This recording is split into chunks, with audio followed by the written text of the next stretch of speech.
Obbola khilaafa godhiyoo teessoo yaadeera dubartii akkanna dhageessu yaanni koo gabaabduunis naaf hageessu amantii na tofirkatti gabdee teessu amantii tooyidaan qalbii qulqulleessu rabbiif gabricha isaa walitti dhiyeessu Gooftaa waan kallaqee hunda jiraachisu dachiisaa tiriisee waan uume baachisu jallaa fi qajeelaa obaasee nyaachisu obgaadha rabbiin waa ofin gargaarsisu ibaadaan tooyidaan malee galman geessu waan ibaadaa kullinu jalaa balleessu rabbiin nu haati.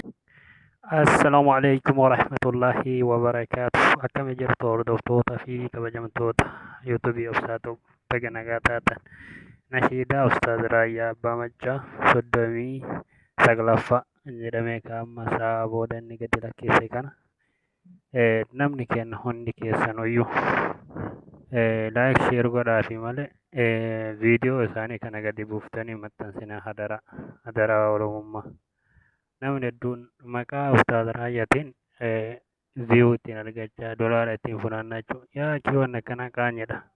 Nuti Oromoon nama guddisuu hin beeknu.